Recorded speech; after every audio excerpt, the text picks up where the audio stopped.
ओम सजात्म स्वरूप परम गुरु शुद्ध चैतन्य स्वामी ने नमः। श्री उपदेश सिद्ध सार जी में कह रहे हैं,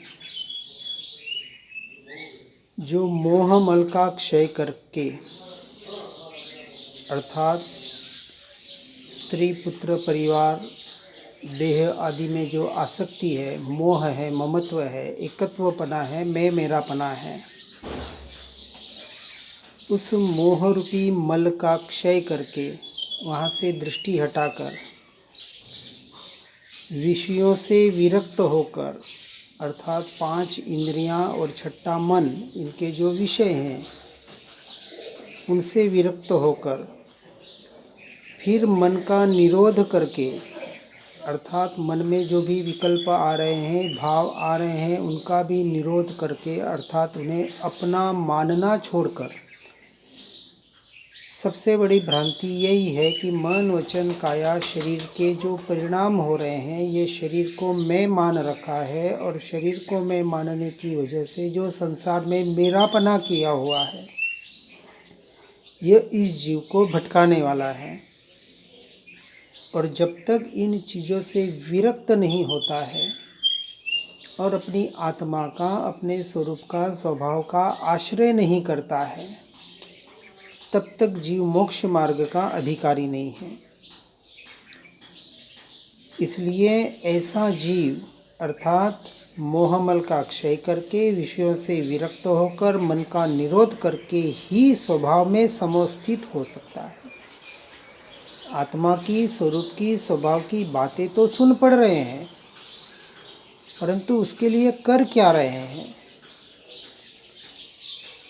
इसलिए परद्रव्य प्रभावों से हटकर जो अपनी आत्मा का ध्यान करने वाला जीव है, वही वास्तविक परम सुख की प्राप्ति का अधिकारी है।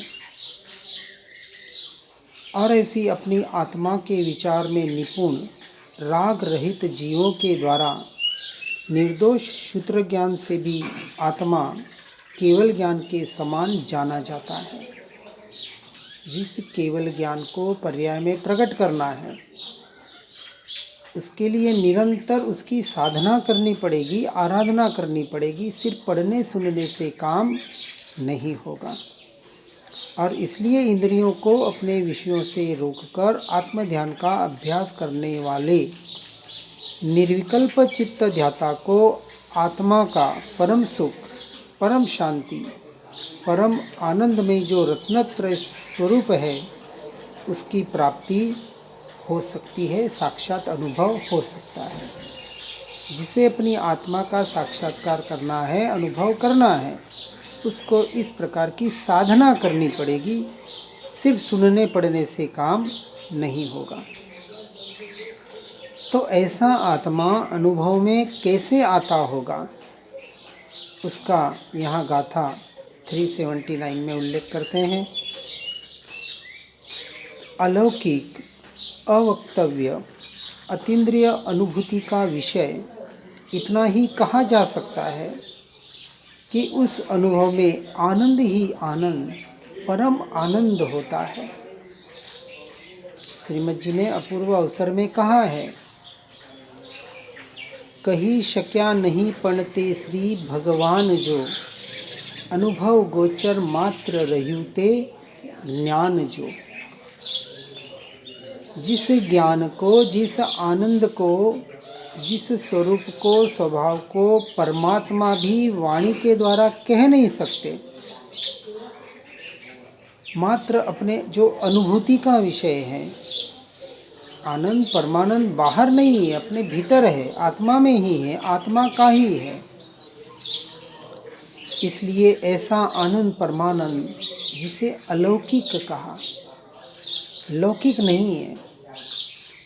लेकिन हमने धर्म को भी लौकिक बना दिया, एक साधारण सा बना दिया।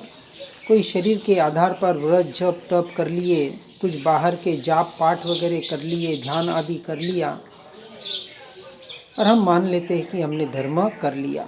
मार्ग अलौकिक है, लौकिक नहीं है, अवक्तव्य है, वाणी से शब्दों से व्यक्त नहीं किया जा सकता, क्योंकि भीतर का मार्ग है, अनुभूति का मार्ग है, अतीन्द्रिय है।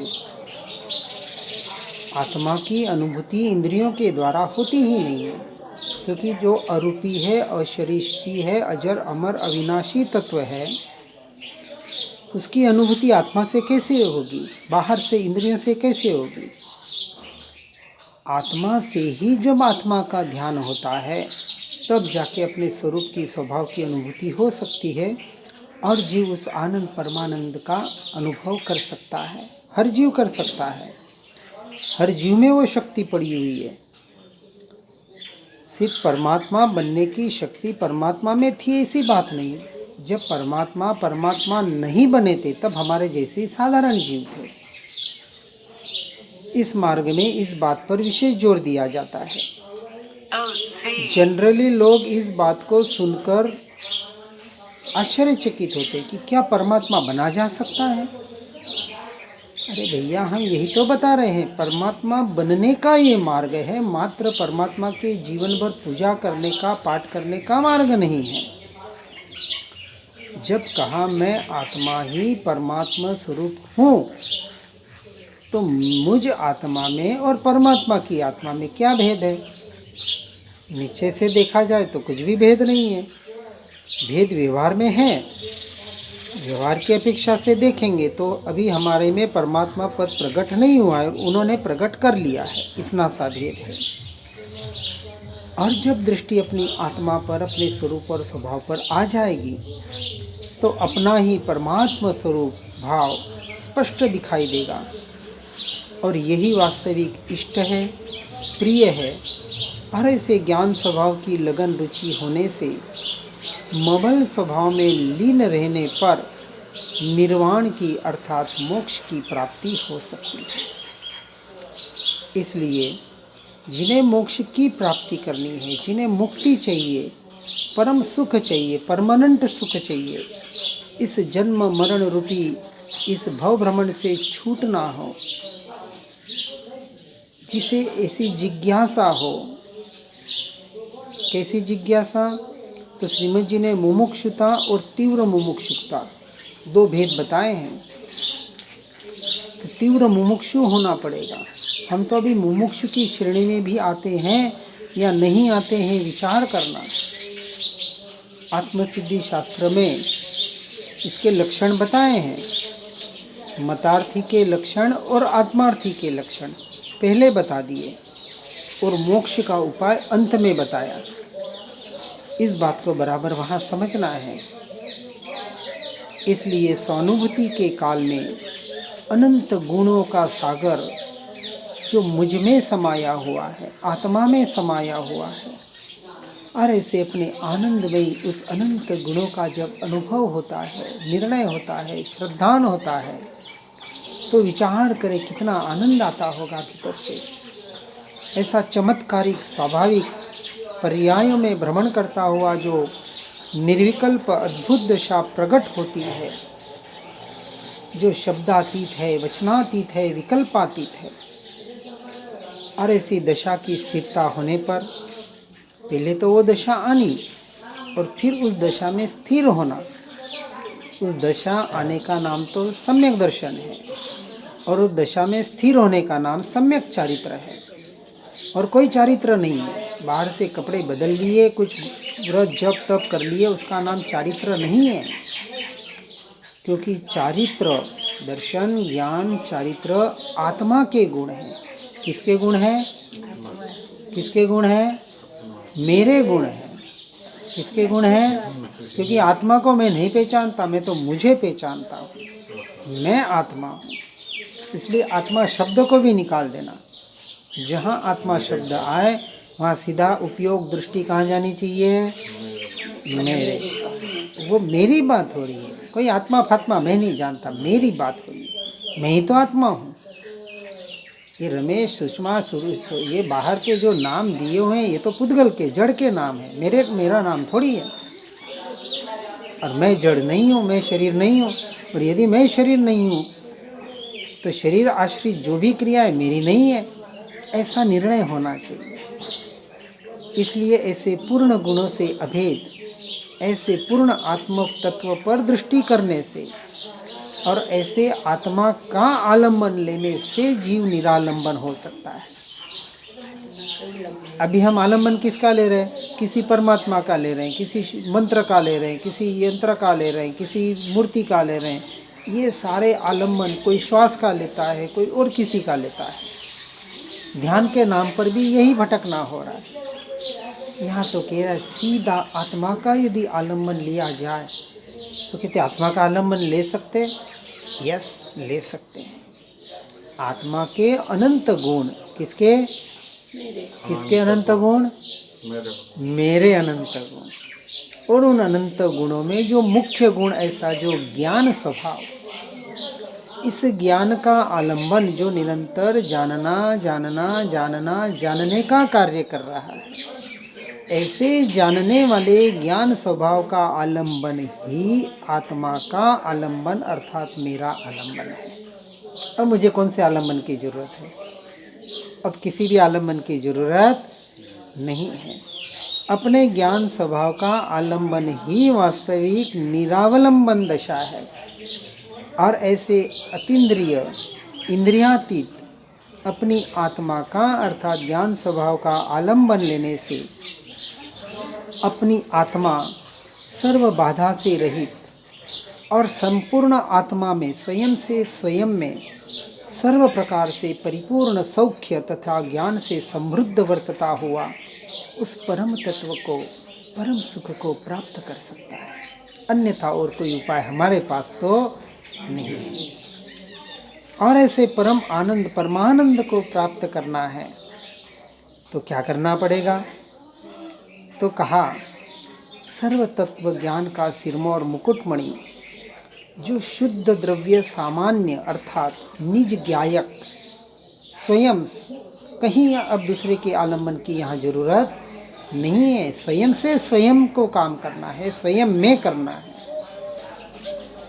ऐसे ज्ञायक स्वभावी शुद्धात्म तत्व जो स्वानुभूति का आधार है, अपने अनुभूति का आधार है, सम्यक दर्शन का आश्रय है, मोक्ष मार्ग का आलंबन है और सर्व शुद्ध भावों का नाथ है, परम नाथ है, उसकी दिव्य महिमा, किसकी महिमा? स्वयं की महिमा, अपनी महिमा। आज दिन तक अपनी स्वयं की महिमा लाने का प्रयास ही नहीं किया। पर और पर की ही महिमा आती है। संसार में पैसों वालों की महिमा आती है। धर्म क्षेत्र में आते हैं तो कितने शास्त्र किसने पढ़े, पंडित विद्वान आदि की महिमा आती है।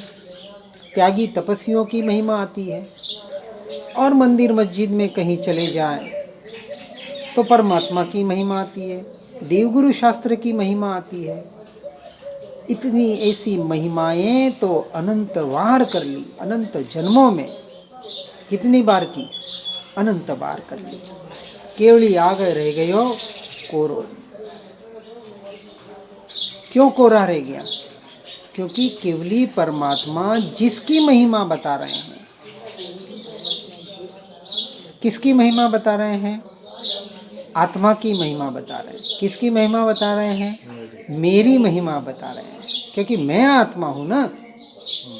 तो जो परमात्मा स्वयं की महिमा बता रहे हैं और परमात्मा कह रहे हैं कि यदि तू मेरी तरफ भी देखेगा तो अपने से बाहर हो जाएगा। महावीर स्वामी गौतम स्वामी को बार बार कहते थे कि हे गौतम, एक क्षण का भी प्रमाद मत कर। कौन सा प्रमाद? कि जब जीव अपने स्वयं की दृष्टि को छोड़कर परमात्मा की तरफ भी दृष्टि करता है तो उसकी दृष्टि बाहर है। तो क्या करना? तो कहा एकमात्र मोक्ष का उपाय तो इतना ही है कि जो दृष्टि, जो उपयोग बाहर की तरफ जा रहा है वहाँ से समेटकर उस दृष्टि को अपनी आत्मा पर, अपने स्वरूप पर, अपने स्वभाव पर स्थिर करना, यही एकमात्र उपाय है और कोई उपाय नहीं है। तीनों लोक में, तीनों काल में दूसरा कोई उपाय हमारे पास तो नहीं है। और इसके लिए भेद ज्ञान और भेद विज्ञान निरंतर निरंतर निरंतर ध्याना पड़ेगा। 24 घंटे अपनी आत्मा के लक्ष्य से देवगुरु शास्त्र की तरफ की दृष्टि हट जाए, उन्हें भी भूल जाए तो भूल जाना, भूलना ही पड़ेगा, आज नहीं तो कल। इसलिए यहाँ कहते हैं संयोगों का लक्ष्य छोड़कर, हमारा लक्ष्य अभी इन संयोगी भावों में बाहर इतना बना हुआ है, ये मैं और मेरापना बाहर इतना फैलाया हुआ है कि हम स्वयं तक आ नहीं पाते, तो वहाँ से समेटना पड़ेगा अपने आप को। और इन संयोगों का लक्ष्य छोड़कर निर्विकल्प एक रूप वस्तु ध्रुव स्वभाव का, यानी अपनी आत्मा का आश्रय करके गुण गुणी के भेद का भी लक्ष्य छोड़कर,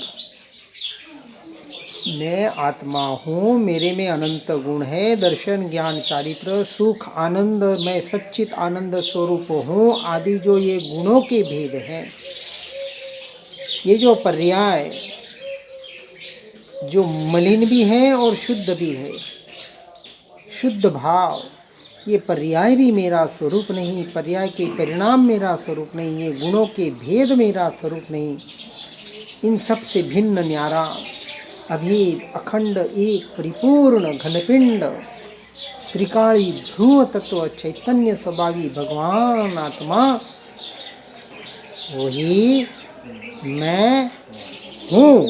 ये हूँ तक भी विचार है, अब ये हूँ भी छूट जाए, ये विकल्प और विचार भी छूट जाए, मात्र अपना होनापना रह जाए, मेरा होनापना, स्वयं का होनापना, इसी का नाम अनुभूति है। और जब ये दृष्टि अपने द्रव्य पर, अपनी आत्मा पर स्थिर होती है, टिक जाती है, इसको कहा समता भाव।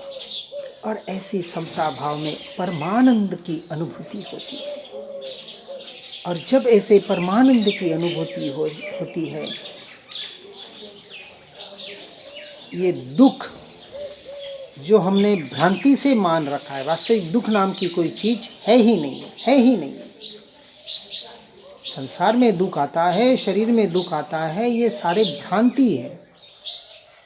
जब मैं शरीर नहीं, शरीर के परिणाम मेरे नहीं, शरीर की क्रिया मेरी नहीं, शरीर से जुड़ा संसार मेरा नहीं, तो हम सारा एक सपने का जीवन जी रहे हैं, भ्रांति का जीवन जी रहे हैं, और कुछ नहीं जी रहे हैं। और क्या कर रहे हैं?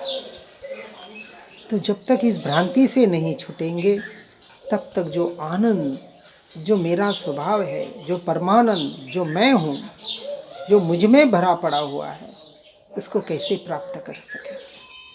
तो पर से तो छूटना ही पड़ेगा। और जब से पर से छूटना नहीं होगा, स्वरूप की प्राप्ति हो नहीं पाएगी। हर जीव इस बात को सुनकर समझकर अपने जीवन को आत्ममय बनाने का प्रयास और पुरुषार्थ करे। इसी भावना के साथ ओम नमः सिद्धम। जिन वाणी के ज्ञान से हो सम्यक श्रद्धान, हो चारित्र महान पाऊँ पद निर्वाण। जा वाणी के ज्ञान से सूझे लोकालोक, सो वाणी मस्तक नमो सदा देत हूँ धो। ओम नमः सिद्धम।